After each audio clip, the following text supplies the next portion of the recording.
자, 여러분 안녕하세요.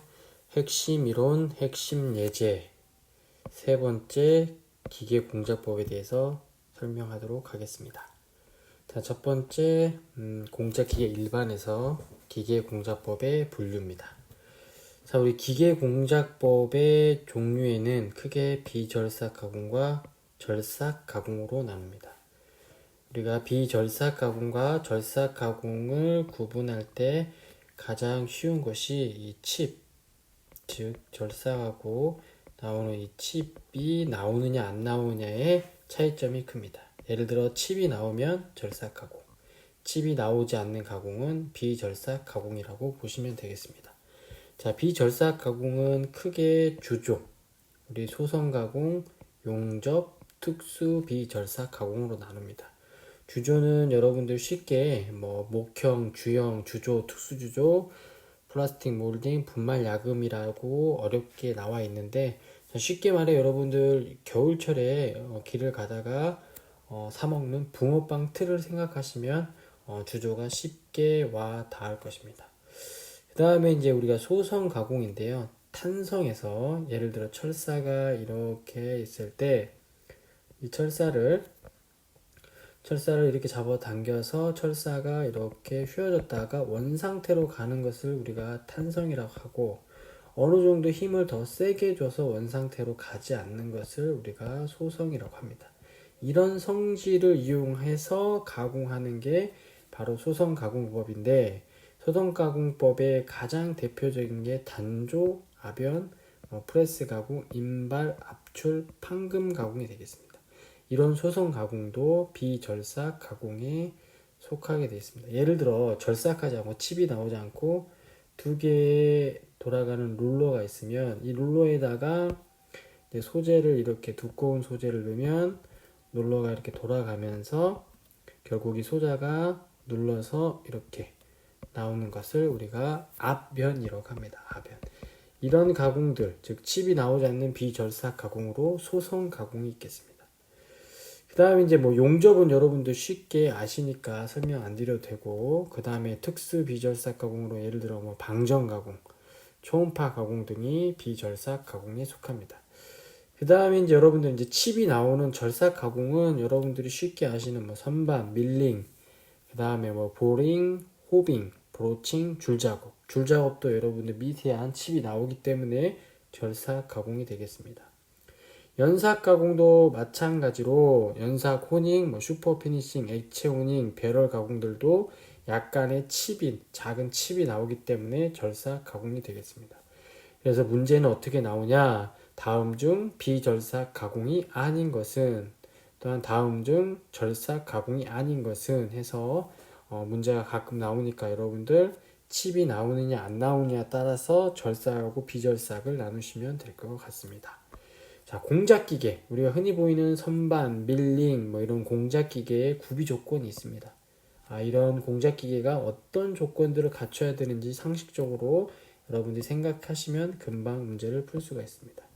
예를 들어 공작기계니까 당연히 높은 정밀도를 가져야 되고, 가공 능력이 커야 되고, 내구력이 커야 되고, 고장이 당연히 적어야 되고, 기계 효율이 좋아야 되고, 가격은 싸고 운전 비용이 저렴해야 된다는 것은 상식적으로 여러분들 공작 기계의 구비 조건을 보시면 되고, 그 다음에 이제 공작 기계의 특성이 있습니다. 공작 기계의 특성은 정밀도가 높아야 되고, 가공 능률이 좋아야 되고, 융통성이 있어야 되고, 강성이 있어야 되고, 이런 문제들은 여러분 상식선에서 푸시면 될 것 같습니다. 자, 그 다음에 이제 중요한 게 가공 능률에 따른 공작 기계의 분류입니다. 가공 능률.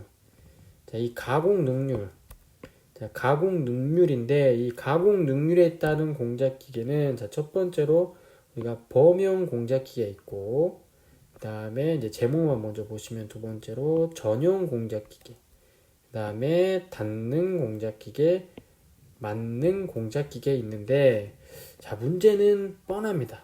자, 뒤에 보면 이렇게 설명을 해 놓고 이것이 무슨 가공 능률에 따른 공작기계 분류인지 선택하는 문제가 나오게 됩니다. 그래서 여러분 핵심 키워드 정도로 암기하시면 될 것 같습니다. 먼저 일단 범용 공작기계 뭐냐면 우리가 이 컴퓨터 응용 선반 기능사를 보시고 이제 실기시험을 볼 때 실기시험을 CNC 선반과 또한 범용 선반 이 두 가지로 보게 됩니다.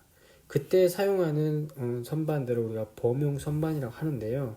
가공할 수 있는 기능이 다양하고 절삭 및 이송 속도의 범위도 크기 때문에 제품에 맞춰 절삭 조건을 선정해 가공할 수 있고 또한 부속 장치를 사용하면 가공 범위를 더욱 넓게 사용할 수 있다고 나와 있는데 일단 범용 공작 기능, 범용 쪽으로, 범 쪽으로 가장 많이 쓰이는 거니까 기능이 다양하고 자, 핵심 키워드 그 다음에 절삭 및 이송 속도의 범위도 크고 또한 가장 중요한 건 이 부속 장치를 사용하면 가공 범위를 더욱 넓게 할 수 있다는 것은 범용 공작 기계가 되겠습니다.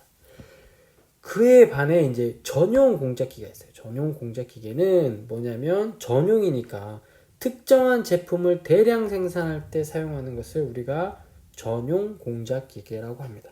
그러면 앞서 말씀드렸듯이 범용 공작 기계는 대량 생산보다는 소량 생산에 가깝게 되겠죠. 그 다음에 사용 범위는 전용 공작 기계는 한정되어 있습니다. 한정되어 있다. 그렇게 보시면 되고 그 다음에 이제 이 닿는 공작 기계 제목에서 나오는 것처럼 단순한 기능의 공작 기계로 한 가지 공정만 가능합니다. 한 가지 공정만 가능해. 자, 이와 또 반대로 만능. 자, 만능. 여러 가지 종류의 공작 기계에서 할 수 있는 가공을 한 대의 공작 기계에서 가능하다. 예를 들어 뭐 선반이나 밀링이나 드릴링 같이 뭐 이런 여러 대의 공작 기계가 할 수 있는 것을 한 대에서 할 수 있게끔 하는 공작 기계가 만능 공작 기계가 되겠습니다. 그래서 이제 보면 우리가 이런 공작 기계 가공 능률에 따른 분류에 따라 공작 기계를 분류하면 자, 범용 공작 기계는 흔히 많이 쓰는 선반, 드릴링 머신, 밀링 머신, 세이퍼, 플래너, 슬로터 연삭기가 있고 자, 이 전용 공작 기계는 트랜스포 머신, 차륜 선반, 크랭 구축 선반. 자, 문제가 어떻게 나오냐면 다음 중 전용 공작 기계가 아닌 것은 이렇게 나오거나 아니면 다음 중 범용 공작 기계가 아닌 것은 1번 선반, 2번 밀링 머신, 3번 트랜스포 머신, 4번 연삭기 해서 3번이 정답이 되겠죠.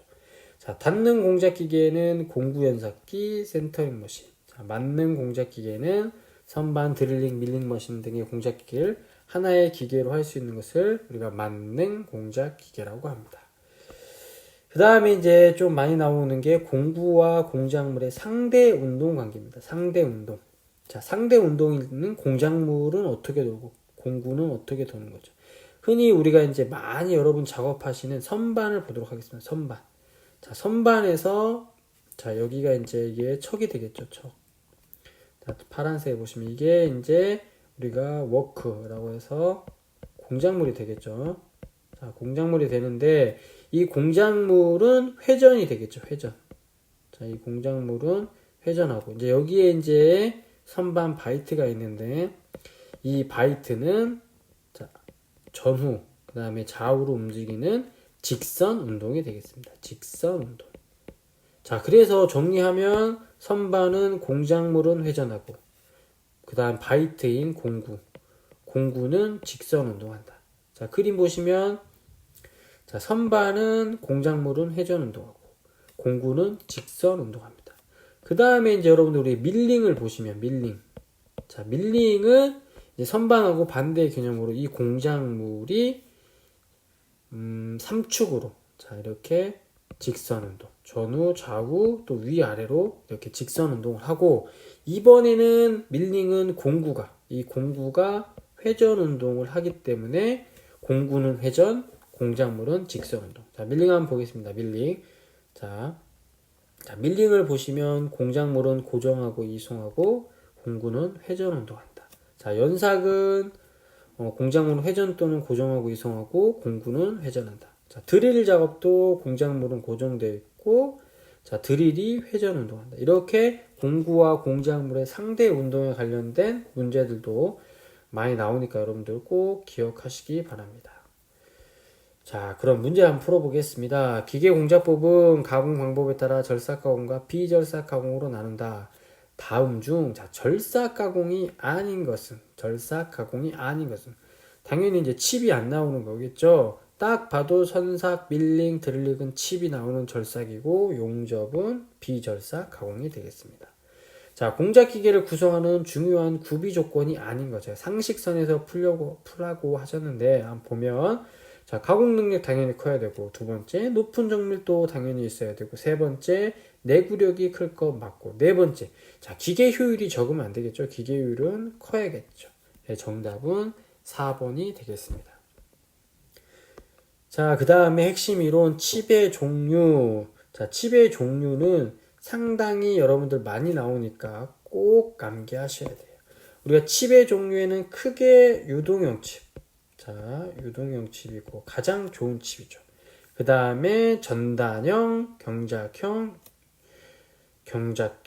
균열형이 있습니다. 자, 그 중에 이제 가장 올바른 칩이 유동형 칩인데, 먼저 이 유동형 칩을 자세히 암기하시고, 이 유동형 칩에 발생하는 조건에 미치지 못할 때 다른 칩들이 나옵니다.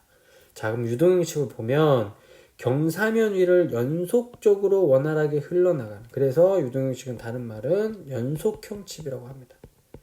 연속형 칩이라고 합니다. 그러면 상대적으로 다른 전단형, 결단형, 열단형은 불연속 칩이 되겠죠. 자, 그래서 여기 보면 연속형 칩이라고도 하며 가장 이상적인 칩의 형태이다. 가장 이상적인 칩의 형태. 자, 그래서 중요한 건 이 유동형 칩이 발생하는 조건이 상당히 중요합니다. 꼭 암기하셔야 돼요. 꼭.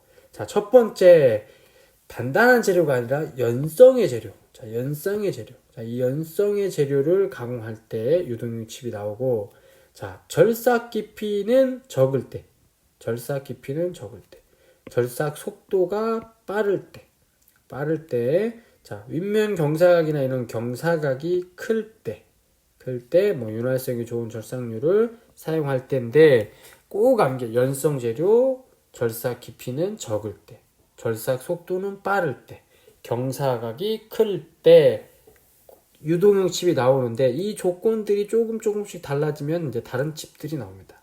자, 그러면 전단형 칩을 보면, 자, 전단형 칩은 뭐냐면, 유동형처럼 경사면유를 원활하게 흐리지 못해서 나오는 칩이 전단형 칩인데, 자, 전단형 칩은, 자, 아까 보면, 일단 여기 보시면 알겠습니다. 연성 재료를, 자, 저속에다 동그라미.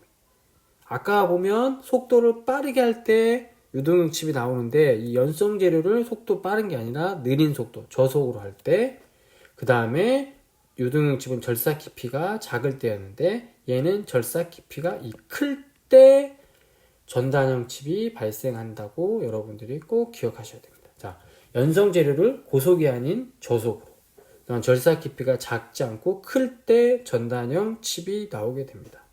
자, 그 다음에 이제 경작형 칩은 열단형 칩이라고도 하는데, 여러분이 어떤 걸 외워주시면 되냐면, 자, 우리가 유동형하고 전단형은 재질이, 공작물의 재질이 연성 재료인데, 경작형 칩은, 자, 여기 보시면 점성이 큰 가공물. 이게 핵심 키워드입니다. 자, 점성이 큰 가공물을 경사각이 적은 절삭 공구로 가공할 때, 또는 절삭 깊이가 클 때 발생하기 쉬운 칩인데, 이 단어. 점성이 큰 가공물. 자, 그러면 밑에 먼저 보시면 균열형 칩은 점성이 큰 가공물이 아니라 주철과 같이 맺은 재료. 이 주철과 같이 맺은 재료를 저속, 절삭 발생하는 칩의 형수, 순간적인 균열이 발생하는 칩인데 균열형 칩입니다. 자, 문제는 어떻게 나오느냐? 다음 중 유동형 칩이 발생하는 조건이 아닌 것은, 이렇게 해서 문제가 나오고, 또한 내용들을 쓰고 이것은 무슨 칩인가 맞추는 문제들이 있습니다. 그래서 그 내용에, 예를 들어 그 내용에 점성이 큰 이라는 단어가 나오면 경작형 칩이고, 주철과 같이 맺은 재료라는 단어가 나오면 이것은 균열형 칩이 되겠습니다. 또한 연성 재료를 저속, 절삭하고 절삭 깊이가 클 때 나오는 칩은 전단형 칩이 되겠습니다. 그래서 칩을 보면, 자, 이게 가장 유동칩은 가장 이상적이라고 했습니다. 자, 한번 볼까요? 가장 이상적이니까 연성 재료. 자, 연성 재료, 절삭. 자, 여러분도 이렇게 쓰면서 암기하시면 돼요. 절삭 속도가 클 때. 그 다음에 이 절삭 깊이. 절삭 깊이는 작을 때. 그 다음에 경사각은 클 때. 자, 경사각을 여러분들 한번 제가 설명해 드리면, 자, 경사각은, 자, 여기 파란색으로 보면, 자, 이렇게 공구각이 있고, 자, 이게 바로 이제 여기서 수직으로 딱 그리면, 자, 이게 바로 경사각입니다. 자, 경사각. 자, 이게 경사각인데, 이게 이제 경사각인데, 이 경사각이 점점 커지면, 날이 이렇게 간다는 거죠. 자, 날이 이렇게 가면, 날이 갈수록 날이 날카로워지겠죠? 날이 날카로워지니까, 연속적으로 칩이 나오는, 유동형 칩이 생기는 거예요. 그래서 이 경사각이 크면 클수록 유동형 칩이 나온다고 보시면 되겠습니다. 자, 그래서 유동형 칩, 전단형 칩, 경작형 칩, 균열형 칩이 되겠습니다. 상당히 많이 나오니까 여러분들 꼭 암기하시기 바랍니다. 자, 그러면 문제를 한번 보도록 하겠습니다. 자, 일감의 재질이 연성이고, 자, 공구의 경사각이 크며 절삭 속도가 빠를 때, 경사각이 크고 절삭 속도가 빠를 때 주로 나오는 칩, 이것은 무조건 유동형 칩이 되겠죠. 자, 그 다음에 일반적으로 유동형 칩이 발생되는 경우가 아닌 것은, 자, 유동형 칩 여러분 정말 중요합니다. 왜냐하면 나중에 이제 구성인선이 나오는데 거기에도 꼭 영향을 주거든요. 자, 유동형 칩이 발생하는 경우가 아닌 것은, 자, 절삭 깊이가 클 때, 1번이죠. 절삭 깊이가 클 때는 우리가 전단형 칩이 나옵니다. 전단형 칩.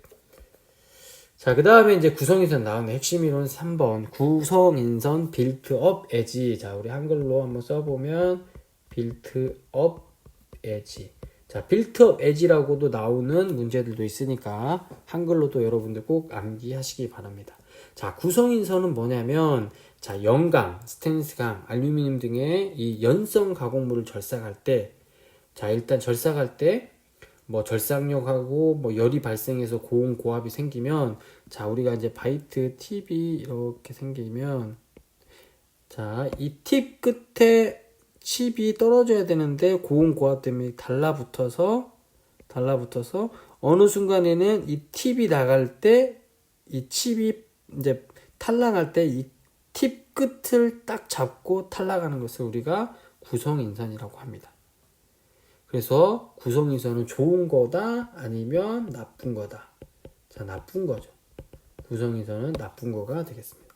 자, 그러면 구성인선이 나쁜 거니까 우리 이제 밑에 한번 보면 구성인선의 발생 과정이 있는데, 한번 보시면, 자, 구성인선 발생 과정, 자, 발생, 성장, 최대 성장, 분할 탈락인데, 자, 여기 검정 거 보시면 구성인선이 이렇게 발생됩니다. 그러다가 이제 고온 고압 때문에 이게 떨어져 나가야 되는데, 여기에 이제 더 달라붙어서 크게 되고,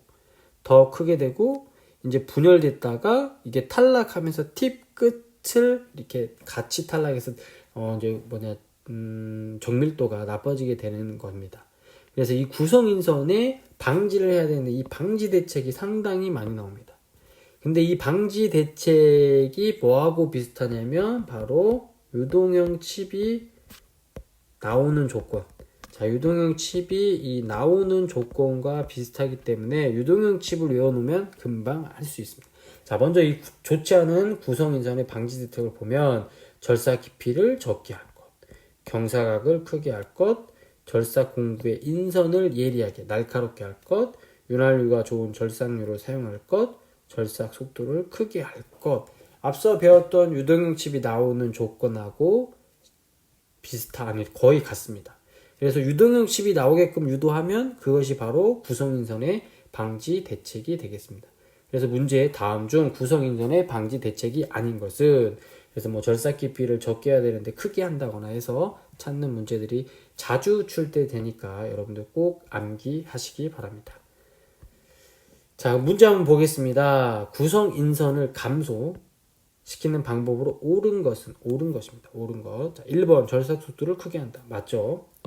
자, 2번 윤명경사각을 작게 하는 게 아니라 크게 하고 절삭 깊이를 깊게가 아니라 작게 하고 마찰 저항이 작은 공구를 사용하고 자, 그 다음에 바이트로 재료를 절삭할 때 자, 치부 일부가 공구 날 끝에 달라붙어 절삭나루가 같은 작용을 하는 구성인선에 자, 여기까지는 다 필요 없고 이제 뭐 구성인선의 방지법으로 틀린 것은 이렇게 문제를 보시면 되겠습니다. 제 1번 보겠습니다. 재료의 절삭 깊이를 크게 한다. 크게 하면 안 되죠. 절삭 깊이 작게 해야 되고 나머지는 구성인선 방지 대책이 되겠습니다. 자, 그 다음에 이제 공구 수명 핵심 이론 4번 공구 수명을 보시면 공구 인선 파손 형태가 세 가지가 있습니다. 자, 제목만 먼저 보시면 크레이터 마모, 우리나라 말로 경사면 마멸이 되겠습니다. 그 다음에 이제 두 번째 플랭크 마모, 우리나라 말로 여유면 마멸이 되겠습니다. 그 다음에 이제 치핑이 되겠습니다. 치핑. 딱 봐도 세 개니까 이제 어떤 문제가 나오냐면 자, 두 가지 유형이에요. 다음 중 공구 인선 파손의 형태가 아닌 것은 해서 뭐 경사면 마멸, 여유면 마멸, 치핑, 네 번째 다른 거에서 그게 정답이 되겠고 또 하나 뭐냐면 이 내용들을 써놓고 이게 공구 인선 파손의 어떤 형태인지에 대해서 나오는 문제들이 있습니다. 그래서 우리가 먼저 이제 암기하셔야 될 게 이 경사면 마멸의 영어로는 크레이터 마모인데 이 경사면은 뭐냐면 어디에 마멸이 생기는 거냐면 바로 여기에 보시면 이렇게 칩에 절삭공구 상면 이 상면이 이렇게 오목하게 파이는 것을 우리가 크레이터 마모라고 합니다. 오목하게 파이는 여기 보면 이렇게 오목하게 파이는 것을 우리가 크레이터 마모라고 하는데 자, 이 크레이터 마모는 오목하게 파였다고 해서 자, 핵심 키워드는 바로 오목하게 파여지는 현상. 자, 오목하게 파여지는 현상을 경사면 마멸 크레이터 마모라고 한다라고 기억하시고 자, 플랭크 마모는 이제 우리가 여유면 마멸을 플랭크 마모라고 합니다. 플랭크 마모라고 하는데 자, 여유면을 보시면 자, 절삭면하고 평행하게 마모되거나 또한 측면과 절삭면의 마찰이 발생되는데 얘는 보통 주철과 같은 매짐 재료를 절삭할 때 발생되는 게 바로 여유면 마멸이 되겠습니다. 자, 그래서 여기 보면 지금 이렇게 생긴 게 보이죠? 자, 이게 바로 여유면 마멸인 플랭크 마모가 되겠습니다. 그 다음에 치핑이 있는데 치핑은 자, 여기 보시면 이제 이렇게 인선 끝이 있는데 이 검정 게 탁 탈락되는 현상을 우리가 치핑이라고 합니다. 치핑. 자, 그래서 자, 공구 파손의 형태 세 가지 경사면 마멸, 여유면 마멸, 치핑 또한 이런 것들의 내용을 적어놓고 이거는 무슨 파손 형태인지 찾는 문제가 나오니까 준비 잘 하시면 되겠습니다. 자, 그 다음에 두 번째 공구가 어느 정도 파손됐는지 판단하는 수명 판정 기준이 있습니다. 자, 수명 판정 기준이 여러 가지 있는데 여러분들은 지금 제가 형광펜으로 그려지는 핵심 키워드만 암기하시면 수명 판정 기준을 찾을 수 있겠습니다. 일단 가공면에 광택이 발생하면 수명이 다 됐구나. 그 다음에 공구 인선 마모 일정량, 공구 인선의 마모가 일정량에 달았을 때 그 다음에 이제 뭐가 있냐면 절삭저항의 주분력의 변화가 적어도 이송분력이나 배분력이 급격히 증가할 텐데 이건 이송분력이나 배분력이 급격히 증가.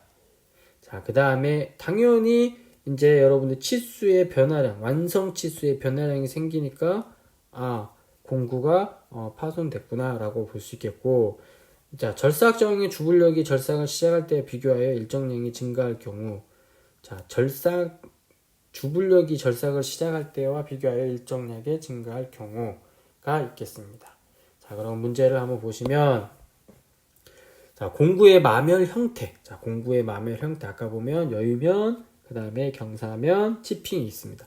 자, 근데 여기서 중요한 건 뭐냐면 주철과 같이 매짐 재료라는 단어가 나왔습니다. 주철과 같이 매짐 재료. 당연히 이거는 여유면 마멸이 되겠죠. 여유면 마멸. 경사면 마멸은 제가 오목하게 파인 이런 단어가 나옵니다. 꼭 여러분들 암기하시기 바랍니다. 자, 4-2번 공구 수명 판정 기준에서 수명이 종료된 상태에 해당하지 않는 것은. 자, 핵심 키워드를 찾으라고 했으니까. 자, 1번 보면 가공면에 광택 나오죠. 그 다음 2번 공구 인선의 마모가 전혀 없을 때. 얘가 맞죠. 그 다음에 3번 완성치수 변화량. 그 다음에 4번 절삭력의 주분력의 변화가 적어도 이송분력이나 배분력이 급격히 증가할 때 공구 수명이 종료된 상태라고 판단하시면 되겠습니다. 자, 그 다음에 이제 05번 핵심 이론 05번 절삭 온도가 있겠습니다. 자, 공구가 공작물을 가공할 때 마찰에 의해서 절삭열이 발생하는데 그 열을 식혀주기 위해 우리가 절삭유를 뿌리게 되죠. 그래서 절삭 온도는 공구의 영향도 있고 공작물의 영향도 있다. 참고로 읽어보시고, 자, 열의 형태는 뭐 전단면에 전단 변형이 일어나는 생기는 열 가끔 나오니까 그림으로 좀 암기하시면 되겠습니다. 가장 높은 열이 무엇인가 라고 물어보는 문제들도 나오기 때문에, 자, 열의 형태 전단면. 자, 전단면에서, 자, 이게 전단면입니다. 자, 전단면에서 전단 변형이 일어날 때 생기는 열이 바로 기역이죠. 여기 수정하겠습니다. 수정. 자, 전단면 여기인데, 자, 여기에서 발생하는 열이 이제 60%. 그 다음에 이제 공구 경사면과 칩이 마찰할 때 생기는 면, 여기가 바로 30%. 그 다음에 이제 여유면과 공작물 표면이 마찰할 때 생기는, 자, 거기가 바로 10%가 되겠습니다. 그래서 가장 큰 건 기역. 그 다음에 니은, 디귿이 되겠습니다. 자, 그래서 이런 절삭 온도를 측정하는 방법이 있는데 여기도 여러분들 암기하기 힘드시기 때문에 뭐 다음 중 절삭 온도 측정 방법이 아닌 것은 이런 문제가 나오기 때문에 여러분들이 그런 문제를 푸시기 위해서는 핵심 키워드로 암기하시면 됩니다. 자, 먼저 칩의 색깔로 인해서, 자, 칩의 색깔, 그 다음에 열전대, 여기도 똑같죠. 삽입된 열전대인데 일단 열전대, 그 다음에 칼로리미터, 복사 고온계, 시온도료, 이렇게 항셀 이렇게 암기하시면 이런 단어가 나오면 절삭 온도 측정 방법이구나. 칩의 색깔, 열전대, 칼로리미터, 복사 고온계, 시온도료 이런 것들은 절삭 온도의 측정 방법에 사용되는구나 암기해서 다음 중 뭐 절삭 온도 측정 방법이 아닌 것은 해서 나오는 문제들을 찾을 수 있겠습니다. 그래서 뒤에 문제를 한번 보시면, 자, 절삭 가공을 할 때 절삭열의 분포를 나타내는 절삭열이 가장 큰 곳은 당연히 A가 되겠죠. A가 아까 봅니까? 60%. 그 다음에 B가 30%. 그 다음에 여유마멜이 10%가 되겠습니다. 정답은 A가 되겠습니다. 공작물을 가공할 때 절삭열이 발생하면 공구의 경도가 낮아지고 수명이 짧아진 다음 중 절삭 가공을 할 때 고온에 열이 발생하게 되는 원인이 아닌 것은, 자, 당연히 이 열이 발생하는 원인보다는 열이 발생하니까 그 원인을 제거하기 위해서 우리가 절삭유지를 뿌리니까 원인은 아니죠. 자, 원인을 보시면 일단 전단면에서 전단 소송 변형이 일어나니까, 칩과 공구 경사면이 마찰하니까, 공구 여유면과 공작물 표면이 마찰하니까 해서 정답은 1번이 되겠습니다. 자, 그래서 이런 절삭열을 식히기 위해서, 자, 식혀야지만 고온 경도가 아무리 높은 공구라도 온도가 올라가서 무뎌지거나 또한 치핑이라든지 이런 것들이 생겨서 절삭의 정밀도를 떨어뜨리니까 우리가 그 절삭열을 식히기 위해 이 절삭유제라는 것을 사용합니다. 그래서 이 절삭유제의 사용 목적이 가끔 시험 문제에 나옵니다. 그래서 보면 공구 인선을 냉각시켜 공구의 경도를 방지하는 거죠. 인선을 냉각시켜서 비싼 공구가 마멸되지 않도록 하는 것을 바로 절삭유가 해주죠. 또한 가공물을 냉각시키고 절삭열에 의한 정밀도 저하를 방지하고 공구 마모를 줄이고 윤활 및 세척 작업, 그 다음에 칩을 씻어주고 절삭부를 깨끗이 닦아 절삭작용을 쉽게 한다가 절삭유제의 사용 목적이 되겠습니다.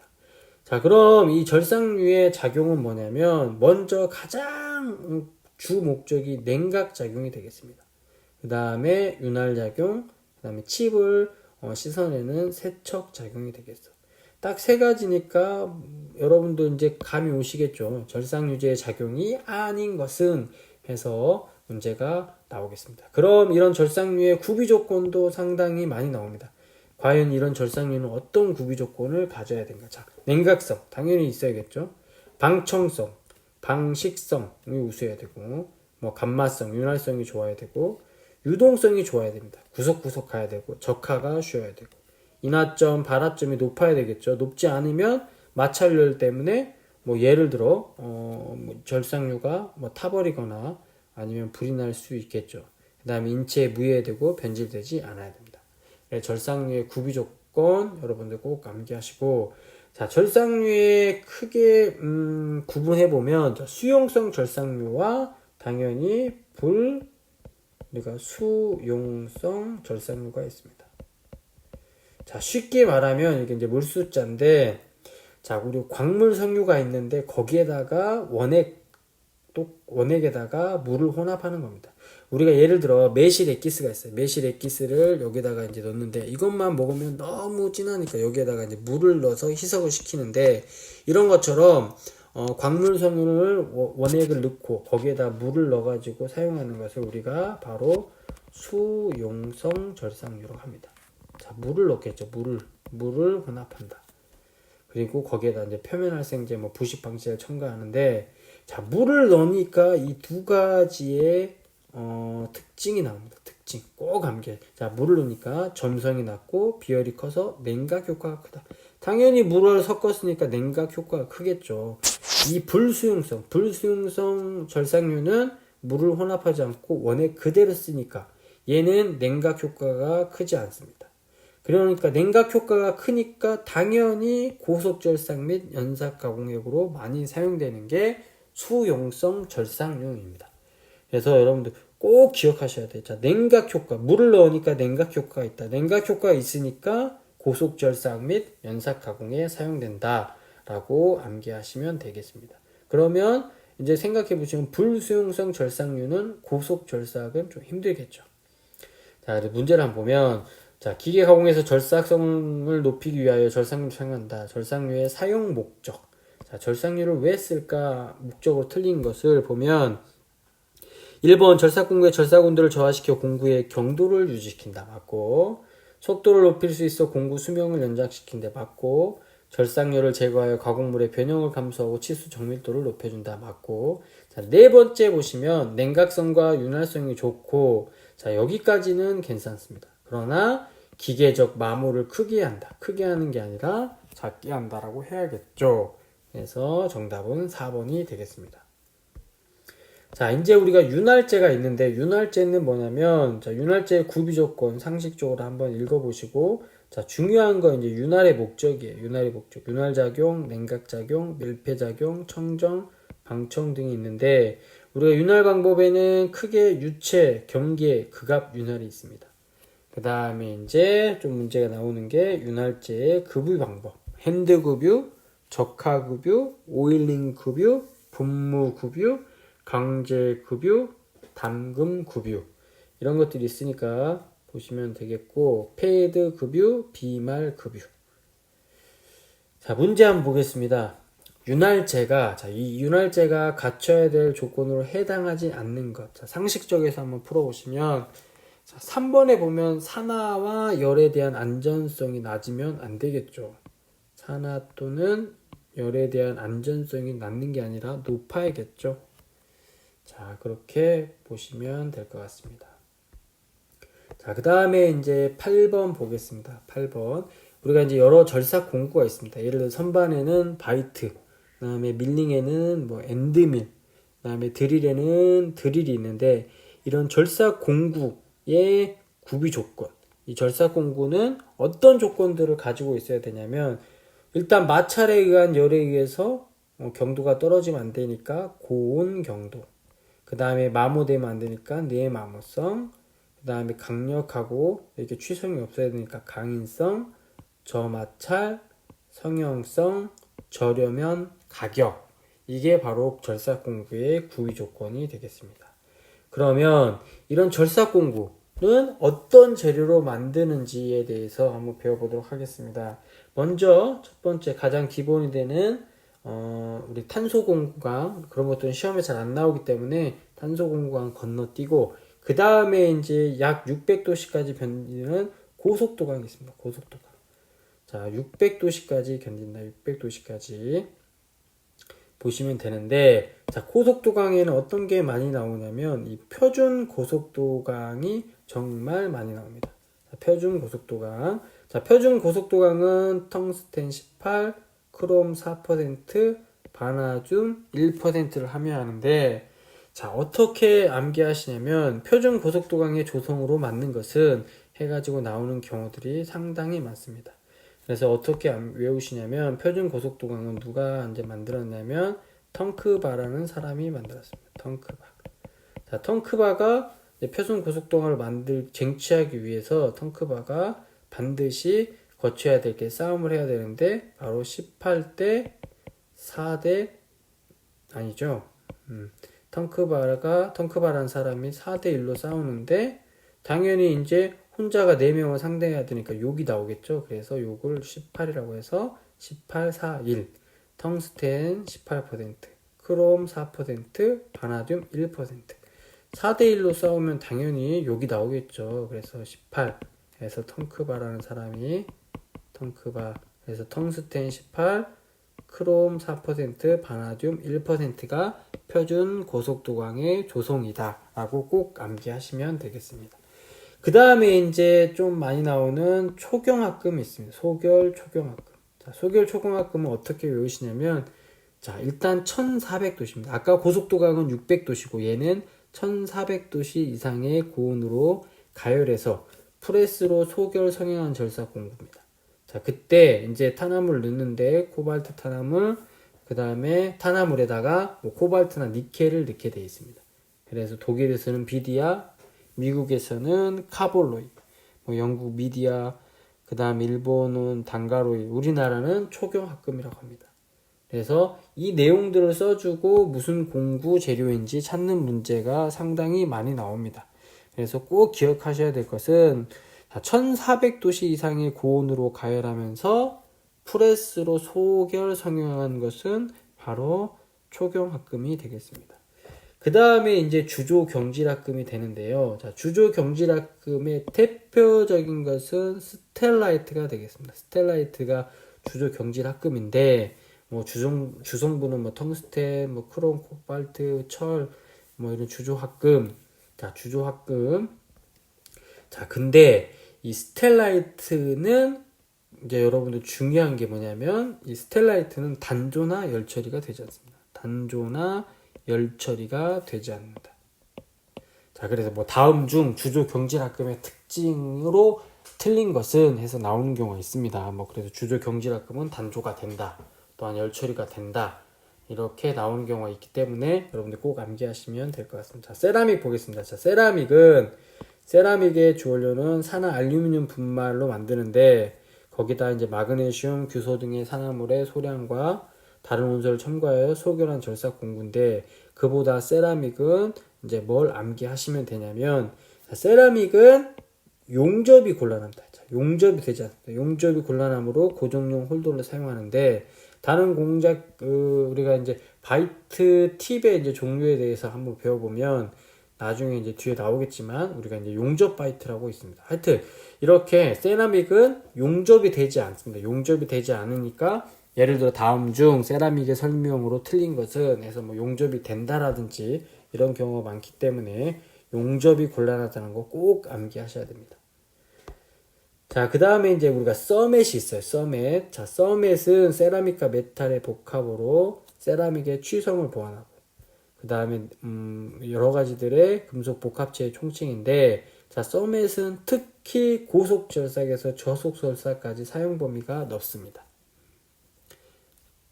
그리고 구성인선이 거의 발생되지 않는다고 보시면 되겠습니다. 그 다음에 이제 CBN 입방정 질화 증소가 나오는데, 자, CBN은 자, 미소 분말을 초고온. 자, 중요한 건 무조건 초고온과 초고압입니다. 자, 초고온, 초고압. 이 상태에서 소결한 것인데, 자, 많이 쓰이는 절삭공구 CBN입니다. CBN. 자, CBN은 반드시 나오는 단어가 초고압, 그 다음에 초고온이 되겠습니다. 상당히 많이 나오니까 여러분들 꼭 암기하시고 그때 사용되는 절삭공구가 CBN입니다. 자, 문제 한번 보겠습니다. 자, 8-2번 당연히 산화알루미늄입니다. 산화알루미늄 분말을 주성분으로 하여 마그네슘, 규소 등의 산화물과 소량의 다른 원소를 첨가하여 소결한 공구는 당연히 세라믹이 되겠죠. 자, 8-2 현재 많이 사용되는 인공 합성 절삭 공구로 재료로 고속 작업이 가능하며 난삭재료죠. 이 난삭재료, 고속도강, 당금질강, 내열강 등의 절삭에 적합한 공구 재료는 CBN이 되겠죠. 자, 그 다음에 이제 우리가 대표적인 범용 공작 기계인 선반을 보겠습니다. 자, 선반의 종류에는 선반의 종류가 아니라 이 선반 가공의 종류가 있습니다. 여러 가지가 있는데 여러분들 뭐하고 비교해서 문제가 많이 나오냐면 밀링하고 비교해서 문제가 많이 나오기 때문에 자, 밀링의 가공 방법 종류와 선반의 가공 방법 종류를 꼭 보시기 바랍니다. 자, 선반은 보시면 일단 외경 절삭이 되고요. 단면 절삭. 자, 단면 절삭은 여기를 가공하는 것을 단면 절삭이라고 합니다. 그 다음에 절단 홈 작업 되고 절단 작업 및 홈 작업. 자, 이렇게 앞으로 쭉 가다 보면 이제 절단이 되겠죠. 그리고 이제 이렇게 홈이 가공되기도 하고. 자, 그 다음에 이제 테이퍼 절삭. 그 다음에 드릴링. 자, 심압대에서 드릴을 꽂아서 이렇게 구멍을 뚫는 드릴링 작업도 되고. 자, 그 다음에 이제 보링. 여러분 보링 제가 꼭 말씀드려요. 보링은 뚫어진 구멍을 넓히는 거. 자, 넓히는 겁니다. 넓히는 거. 자, 넓히는 거. 그 다음에 수나사, 앞나사, 정면 절삭, 곡면 절삭. 자, 총형 절삭은 뭐냐면 이런 모양을 가진 절삭 공구로 이 모양을 가공하게끔 만드는 게 총형 절삭입니다. 그 다음에 이제 선반에만 있는 손잡이 닿는 부분을 만드는 널링 작업 등이 있습니다. 자, 선반의 종류 상당히 많이 나오니까 꼭 암기하시기 바랍니다. 자, 보통 선반은 잘 나오지 않습니다. 각종 기본이 되는 선반이고, 자, 이제 보면 탁상 선반, 정면 선반, 수직 선반이 있는데, 탁상 선반은 우리가 소형 선반이니까 이제 이렇게 암기하시면 되죠. 소형 선반이니까 이 소형 선반에서 만드는 제품은 바로 시계 부품, 재봉틀 부품. 자, 이런 시계 부품, 재봉틀 부품이 나오면 탁상 선반이구나. 자, 문제 유형은 이런 내용들을 설명하고 이게 무슨 선반인지를 찾는 문제들이 나옵니다. 그 다음에 이제 정면 선반은 어떻게 하냐면 자, 기차바퀴 일단 기차바퀴 한번 암기하시고 자, 기차바퀴를 보시면 기차바퀴는 지름이 크고 길이가 짧은 가공물을 우리가 정면 선반에서 가공합니다. 자, 수직 선반은 척을 지면 위에 수직으로 설치하는데 예를 들어 지금 우리가 보는 일반 선반에서는 자, 이렇게 이제 척이 있죠. 여기 이제 공작물을 불리면 자, 이 척이 수평으로 되어 있는데 이제 척이 이렇게 되어 있는 거죠. 수직으로. 그래서 공작물을 여기다 이제 물리게 되는데 이것을 우리가 수직 선반이라고 합니다. 뭐 버티칼하고 그다음에 호리젠탈 선반이라고도 하는데 하여튼 수직 선반 이렇게 보시면 되겠고 핵심 키워드로 암기하시면 돼요. 자, 그다음에 이제 터리스 선반이 있습니다. 터리스 선반, 공구 선반, 자동 선반, 모방 선반 등이 있는데 자, 터리스 선반은 어떤 것이 핵심 키워드냐면 보통 선반의 심압대 대신 터릿이라고 부르는 회전 공구대를 설치했습니다. 그게 바로 터리스 선반이고 자, 공구 선반은 자, 보통 선반과 같은 구조이나 정밀한 형식으로 되어 있는 주축은 기업에 되어 있고 자, 릴리빙 장치와 얘는 반드시 릴리빙 장치와 테이퍼 절삭 장치가 있다라고 암기하시면 되고 자동 선반은 반드시 자동이니까 우리 캠이나 유압기구 등으로 이용한다는 거 보시면 되고 자, 우리가 모방 선반은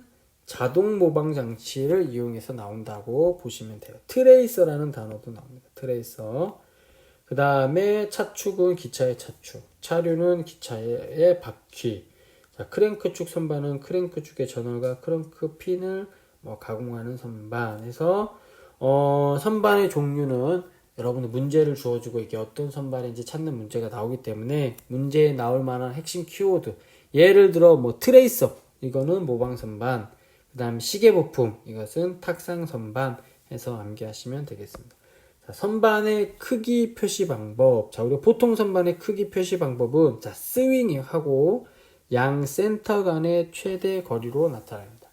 자, 스윙은 이제 가공할 수 있는 공작물의 최대 지름인데요. 자, 그림을 보시면 자, 이렇게 선반이 있죠. 선반이 있는데 내가 공작물을 이렇게 공작물을 이렇게 작은 공작물은 충분히 가공이 돼요. 스윙이 나오거든요. 스윙이. 공작물이 작으니까 지름이. 근데 공작물 지름이 엄청 이렇게 큰 거를 가공할 때는 이 지금 그려진 공작기에서는 가공 힘들겠죠. 왜? 스윙이 안 나오니까. 그 다음에 이제 두 번째로 스윙 다음에 양 센터 간의 최대 거리는 뭐냐면 여기에도 분명히 센터가 있을 거고 여기 심합대에도 센터가 있는데 이 거리의 최대 거리를 우리가 양 센터 간의 최대 거리라고 합니다. 자, 보면 자, 이제 왕복대 스윙 한번 보면 스윙. 자, 왕복대의 스윙을 한번 보겠습니다. 자, 베드 위에 스윙. 자, 이게 여기밖에 스윙이 안 되겠죠. 그 다음에 이제 양 센터 간의 최대 거리는 여기하고 여기를 거리를 재는 이 최대 거리. 그래야 이제 길이를 얼만큼의 공작물을 가공할 수 있겠다고 알 수 있겠죠. 이래서 선반의 표시 크기 방법은 스윙 곱하기 양 센터 간의 최대 거리가 되겠습니다. 자, 문제 한번 보겠습니다. 9-1번. 선반을 조작을 캠이나 유압기구. 자, 이것만 봐도 충분히 풀 수 있습니다. 캠이나 유압기구 벌써 나왔습니다. 그래서 뒤에도 한번 읽어보면 자동화한 것으로 대량 생산에 적합하고 능률적인 선반으로 주로 핀, 볼트 및 시계 부품, 자동차 부품 등을 생산하는데 사용된다. 자, 캠이나 유압기구. 물론 여기에도 시계 부품이라는 건 나왔지만 우리가 한번 읽어보면 이거는 캠이나 유압기구에 초점을 더 줘야 되구나 해서 자동 선반이 되겠습니다. 자동 선반. 그래서 문제에 보면 헷갈리지 않게 지금 시계 부품에 나온 탁상 선반은 정답이 없죠. 보기에 없게 되어 있습니다. 자, 9-2번 보면 다음 중 보통 선반에서 할 수 없는 작업. 자, 선반의 가공 방법 종류에 보면 선반에서 할 수 없는 작업. 당연히 뭐겠습니까? 인덱싱 작업, 분할 작업, 인덱싱 작업이겠죠. 자, 그 다음에 이제 10번 한번 보겠습니다. 선반 두 번째. 자, 선반에 이제 주요 부분이 있습니다. 주요 부분 꼭 암기하셔야 돼요. 자, 선반의 주요 부분은 주축대, 왕복대, 심압대, 베드가 되겠습니다. 자, 주축대는 이제 회전을 주는 곳인데 이게 주축대. 그 다음에 이제 왕복대. 자, 이 왕복대가 이렇게 좌우로 왕복을 하죠. 왕복대. 그 다음에 베드 위에 이제 심압대가 있습니다. 심압대가 있어서 구멍을 내거나 뭐 그럴 때 사용하고 이런 왕복대하고 심압대를 올려놓은 베드가 있겠습니다. 그래서 선반의 주요 주축대, 왕복대, 심압대, 베드 다음 중 선반의 주요 부품이 아닌 것은 해서 문제들이 나오기 때문에 꼭 암기하셔야 되겠습니다. 자, 두 번째 선반용 부속 및 부속 장치. 자, 부속 장치 상당히 많이 나오기 때문에 꼭 보셔야 됩니다. 자, 먼저 이 센터가 있어요. 센터. 자, 센터는 가공물을 고정할 때 주축 또는 심압축에 설치한 센터 위에 가공물을 지지하거나 고정할 때 사용되는데 자, 이 센터에도 종류가 여러 가지가 있습니다. 한번 보시면 자, 센터에도 종류가 여러 보시면 이 정지 센터가 있고 일단 정지 센터는 이 센터가 움직이지 않고 가만히 있고 공작물만 움직이기 때문에 이건 뭐 정지 센터, 죽은 센터, 데드 센터라고도 하기도 하고 그렇습니다. 그 다음에 이제 문제에 많이 나오는 이 하프 센터가 되겠습니다. 하프 센터. 자, 하프 센터는 우리가 공작물을 여기다 이렇게 설치를 하면 공작물을 이렇게 설치를 했겠죠. 그 다음에 이제 회전을 하면 되는데 자, 회전할 때 이제 바이트가 여기 같은 경우는 공작물 이렇게 있으면 이제 바이트가 여기 이렇게 해서 이렇게 들어가면 여기에 걸리겠죠. 그래서 이 단면을 깎아서 바이트가 이렇게 안 닿게끔 하기 위해서 이 단면을 가공하게끔 만든 센터가 하프 센터가 되겠습니다. 자, 회전 센터는 말 그대로 정지 센터하고 비교해서 보시면 정지 센터는 돌아가지 않지만 회전 센터는 이 안에 베어링이 들어있어서 함께 회전하게 되겠습니다. 자, 파이프 센터는 이렇게 구멍이 있는 곳에 이렇게 장착해서 할 수 있는 거고, 평 센터는 이렇게 평평한 것을 우리가 평 센터라고 합니다. 자, 그 다음에 이제 뭐 센터 드릴은 센터를 하기 전에 지지하기 전에 구멍 가꾸는 거고, 자, 면판 보겠습니다. 면판은 자, 척에 고정할 수 없는 불규칙한 대형이나 뭐 공작물. 예를 들어 이제 맨드릴이라는 것도 있는데, 여기 보시면 자, 이게 이제 면판이고 얘가 돌리개인데, 이 돌리개를 이 면판에다 설치할 때 사용하는 게 이제 면판입니다. 자, 여기 보시면 자, 여기도 이제 면판인데 공작물에 복잡하게 생겼습니다. 그래서 여기에다 이제 나사를 받고 이 면판에다가 또 볼트를 하고 이 위에 이제 균형추가 있어서 이렇게 불규칙한 모양이 고정돼서 돌아갈 수 있도록 하는 게 면판이 되겠습니다. 그 다음에 이제 돌림판하고 돌리개는 회전력을 주는 거죠. 회전력. 자, 회전력을 주는 겁니다. 자, 여기에 이제 이렇게 돌리개가 있어서 얘가 돌아가면서 이 공작물을 돌리게 되죠. 회전력을 주는 거. 그 다음에 이제 정말 많이 나오는 게 이제 방진구가 되겠습니다. 방진구. 꼭 가늘고 긴 공작물. 자, 여기 선반을 보시면 제가 이제 파란색으로 좀 두껍게 그래서 이런 공작물을 여기에다 이렇게 설치하게 됩니다. 설치하고 이제 회전을 시키겠죠. 회전을 시키고 바이트를 갖다가 이렇게 바이트를 갖다가 댈 건데, 이 바이트를 대면 가늘고 긴 공작물이 이렇게 휘어지겠죠. 이런 휨을 방지하기 위해서 이 공작물에다가 이렇게 설치해 놓는 걸 우리가 방진구라고 합니다. 그래서 가늘고 긴 공작물의 휨을 방지하는 것은 방진구인데, 이게 상당히 문제가 많이 나옵니다. 그래서 여기 보면 뭐 반드시 암기 자주 출제라고 돼 있죠. 그래서 방진구. 이제 뒤에 이제 문제도 많이 나오니까 보시면 되겠습니다. 자, 맨드릴. 자, 맨드릴은 방금처럼 이렇게 공작물이 구멍이 뚫려 있으면 이 맨드릴을 넣어가지고 그것을 맨드릴을 통해서 이 맨드릴을 회전시키면 공작물이 같이 회전할 수 있는, 우리가 이제 이거를 뭐 이제 한국말로 신봉이라고도 합니다. 그래서 맨드릴은 그럴 때 사용하는 거고, 자, 척은 뭐 공작물을 고정하는 역할을 하는데, 뭐 선반에서 척은 뭐 뒤에 보시면 나오겠지만 연동척, 단동척, 유압척, 콜릭척이 있겠습니다. 자, 이게 선반의 부속품인데 당연히 밀링에도 부속품이 있겠죠. 그래서 선반과 밀링의 부속품을 비교하는 문제도 많이 나오니까 꼭 암기하시기 바랍니다. 다음 중 선반 부속품이 아닌 것은 해서 나오는 경우들도 많이 있습니다. 자, 그 다음에 이제 척을 한번 보겠습니다. 척. 자, 공작물을 고정하는 것이 이제 척이 있는데, 척의 종류를 보시면 일단 연동척, 단동척, 유압척, 콜릭척이 되겠습니다. 자, 연동척은 가장 중요한 게 조가 3개가 120도 간격으로 구성되어 있습니다. 그래서 한 개를 척 핸들을 돌리면 3개의 조가 함께 움직여서 우리가 연동해서 움직인다고 해서 연동척이 되겠습니다. 그래서 이 연동척의 특징은 3개가 한꺼번에 움직이기 때문에 동일한 크기, 예를 들어 3의 배수되는 단면의 가공물을 쉽게 편리하게 고정하세요. 예를 들어 삼각형, 육각형 뭐 이런 것들. 그 대신 가장 중요한 건 척이 한꺼번에 움직이기 때문에 편심 가공은 할 수 없습니다. 또한 척이 한꺼번에 움직이기 때문에 밑에 설명드리는 단동척에 비해 고정력이 약합니다. 그림을 보시면, 자, 연동척은 여기가 있는데 척 핸들을 이렇게 넣어서